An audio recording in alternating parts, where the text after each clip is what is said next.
Magandang umaga po. Narito na po ang magiging lagay ng panahon ngayong araw ng Huwebes, September 26, 2024. At latest update sa posibleng bagyo na dapat paghandaan ngayong weekend.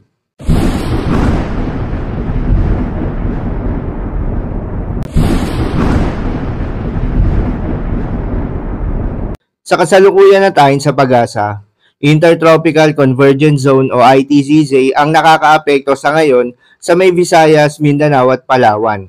Dahil dito, asahan yung maulap na kalangitan na may kalat-kalat na mga pagulan at thunderstorms.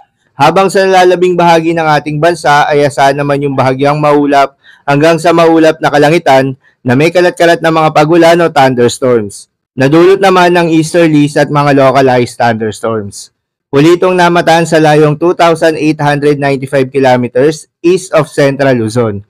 Mababa naman yung tsansa nito na maging bagyo in the next 24 hours, ngunit hindi pa rin inaalis ang posibilidad na maging bagyo ito in the next 5 days.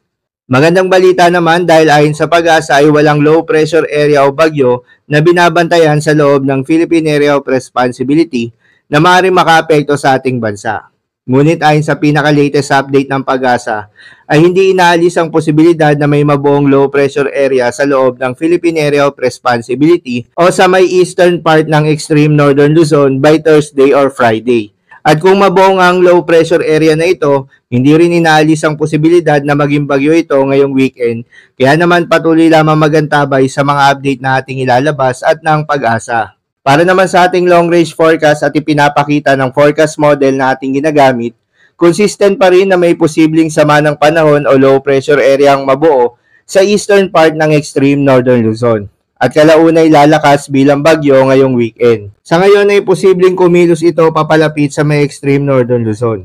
Ngunit posible pa ang mga pagbabago sa mga susunod na araw. At kung sakaling matuloy ito, ang susunod na pangalan ng bagyo na gagamitin ng pag-asa ay bagyong Julian.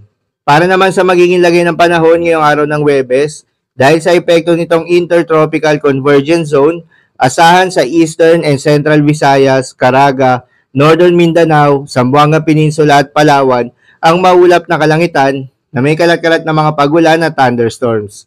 Posible ang mga pagbaha o pagguho ng lupa dahil sa katamtaman hanggang sa kung minsan ay malakas na pagulan.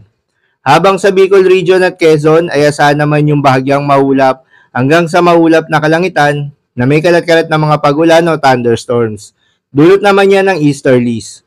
Posible rin na mga pagbaha o pagguho ng lupa during severe thunderstorms. Habang sa Metro Manila at nalalabing bahagi pa ng ating bansa, ay asahan rin yung bahagyang maulap hanggang sa maulap na kalangitan na may kalat-kalat na mga pagulan o thunderstorms. Dulot naman yan ng mga localized thunderstorms. Posible rin na mga pagbaha o pagguho ng lupa during severe thunderstorms. Madalas nabubuo ang mga thunderstorms na ito tuwing hapon o gabi na nagtatagal ng 1 o 2 oras, kaya naman mag-ingat sa posibleng banta ng pagbaha o pagguho ng lupa. Para naman sa magiging lagay ng mga dagat baybayin, ayon sa pag-asa ay wala tayong nakataas na gale warning sa anumang seaboards ng ating bansa.